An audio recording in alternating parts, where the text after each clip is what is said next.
സുവിശേഷം 21 അതിന്റെ 3 മുതലുള്ള വാക്യം വായിച്ചത്.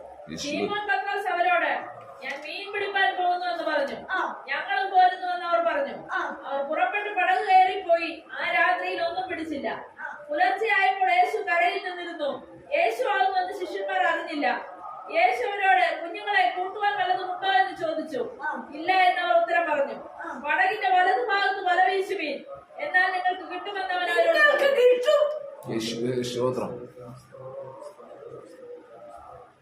യേശു ആരാണെന്ന്, അല്ലെങ്കിൽ കരയിൽ നിന്നിരുന്നത് യേശു ആണോ എന്നുള്ള വ്യക്തമായ അവർക്ക് അറിവില്ല. എങ്കിലും ഒരു മനുഷ്യൻ പറഞ്ഞതല്ലേ എന്ത്? പടകിന്റെ വലതുഭാഗത്ത് വല വീശ്, എന്നാൽ നിങ്ങൾക്ക് കിട്ടും. യേശുവിന്റെ അനുവാദത്തോടുകൂടെ ശീമോൻ പത്രോസ് പോയി വല വീശിയതല്ല. എന്നാൽ ശീമോൻ അധ്വാനിച്ചിട്ട് ഒന്നും കിട്ടിയിട്ടില്ല. അവിടെ ഒരു ആശയം കിടപ്പുണ്ട്.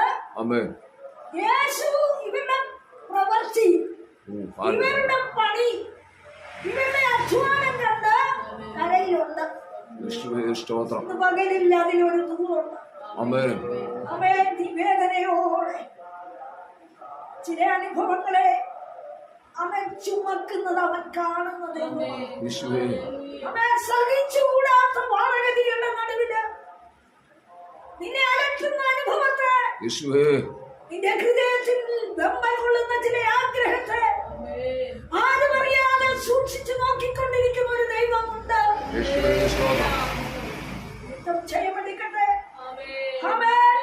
ആഗ്രഹങ്ങളും ആവശ്യങ്ങളും നിനക്ക് വേണ്ടിയല്ല, മറ്റുള്ളവരെ നിർത്തുവാൻ വേണ്ടി നീ അധ്വാനിക്കുന്ന അധ്വാനത്തിന്റെ വലിപ്പത്തെ യേശുവിന്റെ നാമത്തിൽ ഒരുപക്ഷെ നിന്റെ കുടുംബത്തെ നിർത്തുവാൻ, അല്ലെങ്കിൽ നിന്റെ സഹോദര വർഗത്തെ നിങ്ങളെ നിർത്തുവാൻ, അല്ലെങ്കിൽ നിന്റെ ജീവിതത്തിന്റെ മുന്നോട്ടുള്ള ഗതിക്ക് വീഴ്ച കൂടാതെ വരെ നിർത്തുവാൻ, നിന്റെ കഠിനമായ ശോധനയിൽ നീ അനുഭവിക്കുന്ന അധ്വാനത്തെ അറിയുന്ന ഒരുവൻ അജ്ഞതയിൽ മാറി നിൽപ്പുണ്ട്. യേശുവിന്റെ നാമത്തിൽ പറയട്ടെ, നീ അധ്വാനിക്കുന്നെങ്കിലും നിന്നെ സൂക്ഷിച്ചു കൊണ്ടിരിക്കുന്ന യേശു കരയിൽ നിൽക്കുന്നത് നീ കാണുന്നില്ല.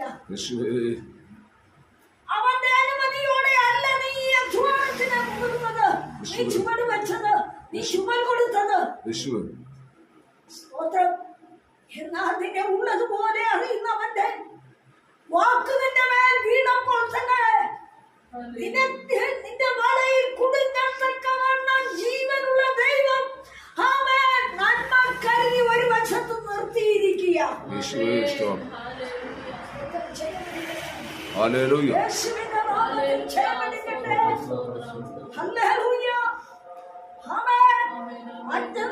നിൽക്കുന്ന കർത്താവ്, അറിയാതെ നിൽക്കുന്ന, തിരിച്ചറിയുവാൻ വയ്യാത്ത വിധം മറഞ്ഞു നിൽക്കുന്ന കർത്താവ്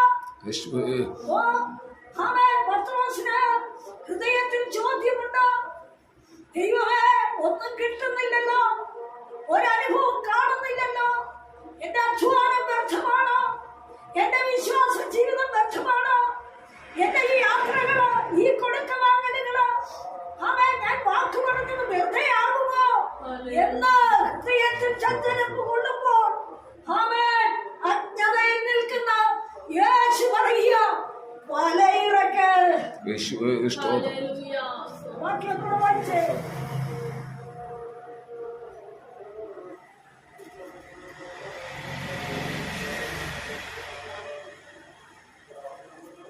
സുവിശേഷം 21 4 വാക്യം.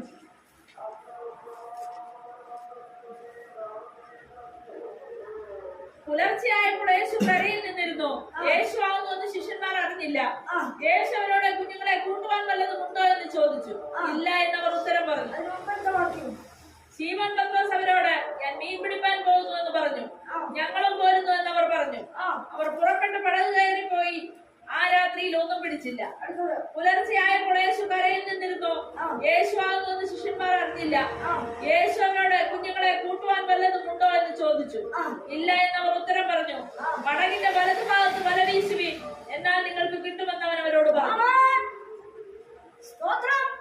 അവന്റെ റിയാക്ഷൻ നോക്കിയല്ല കർത്താവ് പ്രവർത്തിച്ചത്.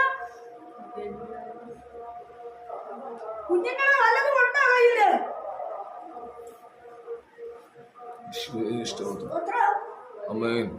നമ്മൾ ചോദിക്കാതെ കയ്യിൽ തട്ടാത്തത് നമ്മളെ കുറ്റം വിധിക്കും. യേശു ചോദിച്ചില്ല. യേശു നൽകുന്നതിന് മുമ്പായി നിങ്ങളുടെ കയ്യിൽ വല്ലതും ഉണ്ടോ? അടുത്ത അവന്റെ പ്രവൃത്തിയിലേക്ക് വെളിപ്പെടുമ്പോൾ യേശു അവരോട് കുഞ്ഞുങ്ങളെ കൂട്ടുവാൻ വല്ലതുമുണ്ടോ എന്ന് ചോദിച്ചു. ഇല്ല എന്ന് ഉത്തരം പറഞ്ഞു. പടകിന്റെ വലത്തെ ഭാഗത്ത് വല വീശുവിൻ, എന്നാൽ നിങ്ങൾക്ക് കിട്ടുമെന്ന് അവരോട് പറഞ്ഞു. അവർ വീശി, മീനിന്റെ പെരുപ്പം ഹേതുവായി അത് വലിപ്പാൻ കഴിഞ്ഞില്ല.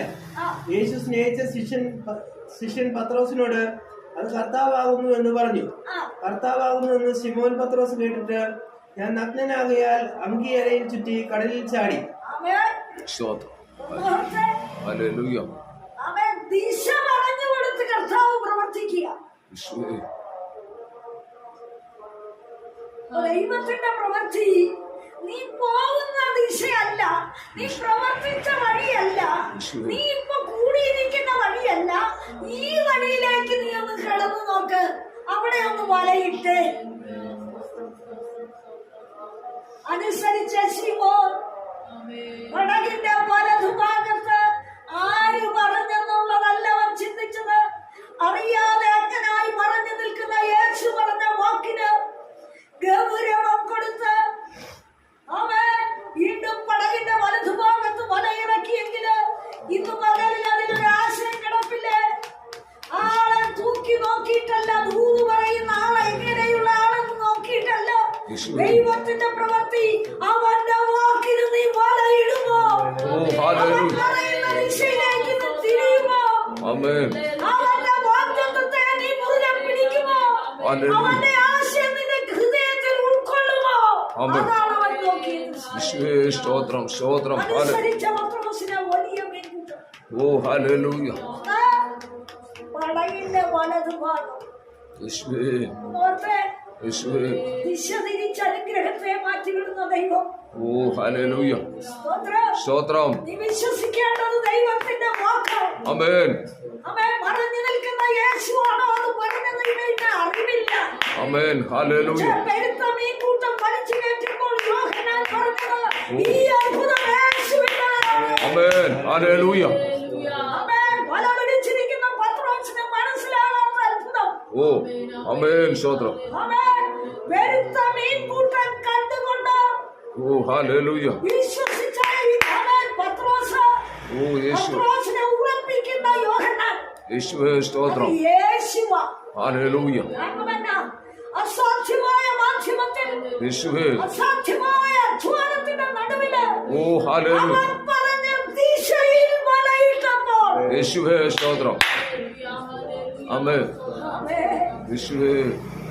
എവിടെയെങ്കിലും വലയിടാൻ പറഞ്ഞില്ല, പറഞ്ഞോ? ഇല്ല. തന്നെ ഇടാൻ പറഞ്ഞോ? ഇല്ല. പകൽ യേശുവിന്റെ വാക്കിന് മുൻതൂക്കം കൊടുത്ത് മറഞ്ഞു നിൽക്കുന്ന യേശു വ്യക്തിപ്രഭാവത്തിലേക്ക് നോക്കിയല്ല പത്രോസ് വലയിട്ടത്. ഒരു വ്യക്തി എന്നുള്ള നിരൂപണത്തിലുമല്ല. പിന്നെയോ യേശുവിന്റെ വാക്കവന്റെ ഉള്ളിൽ തറച്ചപ്പോ ദൈവത്തിന്റെ ശക്തി അവനെ കൊണ്ട് അവിടെ വലയിടിയിപ്പിച്ചു.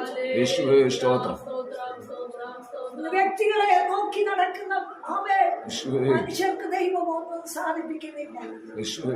സംഭവിക്കുന്നത് എപ്പോഴാ? വിശ്വാസത്താൽ ദൈവത്തിന്റെ ശബ്ദം കേട്ടുകൊണ്ട് ഹൃദയം തളർക്കപ്പെടുമ്പോ അത് ദൈവമാണ് എന്നോട് സംസാരിച്ചതെന്ന ഉറപ്പ് വെളിപ്പെടുമ്പോ നിന്റെ ഹൃദയത്തിൽ തോന്നിയിട്ടില്ലേ ദൈവമായനോട് സംസാരിച്ചത്? എന്റെ വേദന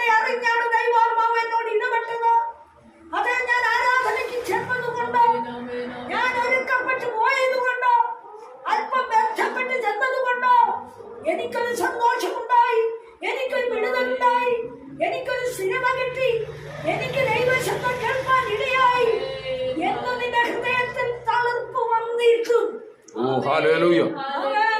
നീ വ്യക്തിയെ എതിർക്കുന്നുണ്ടായെങ്കിൽ ഒരിക്കലും യേശു നിനക്ക് വെളിപ്പെടാൻ പോകുന്നില്ല.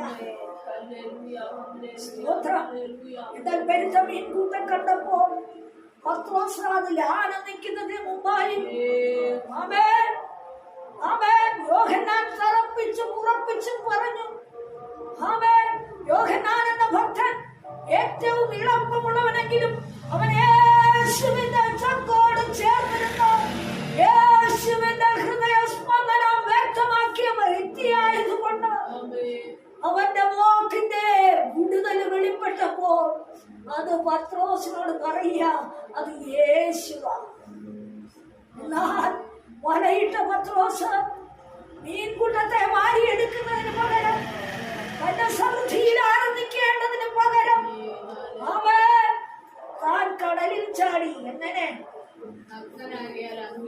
നഗ്നനാണെന്ന് ചെയ്യാത്തത് ചെയ്യുമ്പോൾ,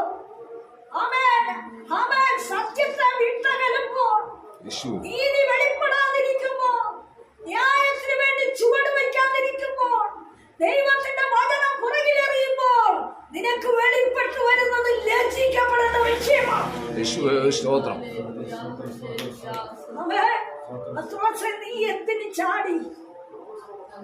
ഞാൻ കർത്താവിനോട് ചോദിച്ചല്ല പോകുന്നത്. കർത്താവ് പറഞ്ഞിട്ടല്ല ഞാൻ വലയിട്ടത്. കർത്താവിന്റെ കണ്ണിനെ മറച്ചാണ് ഞാൻ ഇവിടെ വന്നത്. അവനെ കൂടാതെ ചെയ്യുന്നതൊക്കെയും എന്റെ ജീവിതത്തിൽ വ്യർത്ഥമാണ്. പക്ഷെ അവന്റെ വാക്ക് വേണ്ടി വന്നു എനിക്ക് പോകാൻ.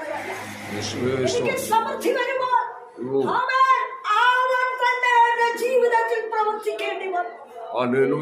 കാണിച്ച മണ്ടത്തരത്തിന്റെ മുമ്പിൽ അവൻ കടലിൽ നഗ്നനായി ചാടേണ്ടി വന്നു എന്നവിടെ അർത്ഥം.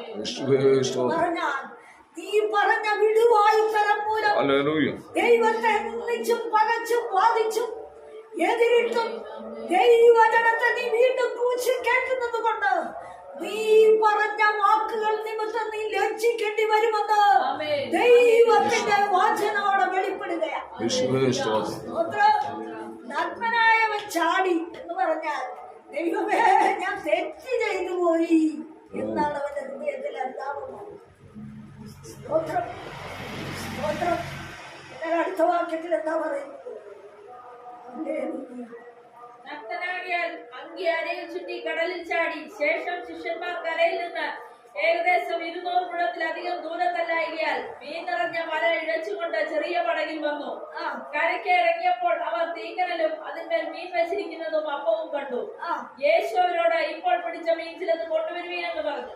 ശീമോൻ പത്രോസ് കയറി 153 വലിയ മീൻ നിറഞ്ഞ വല കരയ്ക്ക് വലിച്ചു കയറ്റി. ചാടിയത് പത്രോസ് മാത്രം. കൂടെ നിന്ന ശിഷ്യന്മാർ പേരത് പടക് വലിച്ച് വല വലിച്ച് ഒരെണ്ണം പോലും നഷ്ടപ്പെടാതെ കരയിൽ വന്ന് അവരുടെ അധ്വാനത്തിന് കർത്താവ് കാണിച്ചു കൊടുത്തത് കനലിന്മേ ചുട്ടത് എന്ന് പറഞ്ഞ കൃപാവരമാണ്. കനലിന്മേ ചുട്ട അടയും.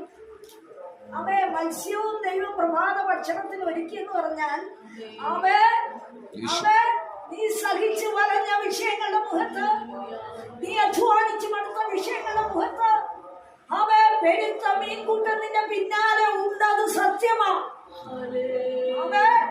എന്നാൽ ഹല്ലേലൂയ, നീ അനുസരിച്ചതുകൊണ്ട്, നീ ദൈവത്തിൽ വിശ്വസിച്ചതുകൊണ്ട്, അവന്റെ രൂപവും ഭാവവും അളവും നോക്കാതെ അവന്റെ വാക്കിന് നിന്റെ ജീവിതത്തിൽ പ്രസക്തി ഉണ്ടായതുകൊണ്ട് വലിയ വലിപ്പമുള്ള അനുഭവങ്ങളെ നിന്റെ മുമ്പിൽ അവൻ ഒരുക്കി. ഒരു ഭക്ഷണശാല നിനക്ക് വേണ്ടി ഒരുക്കിയിട്ടാണ്.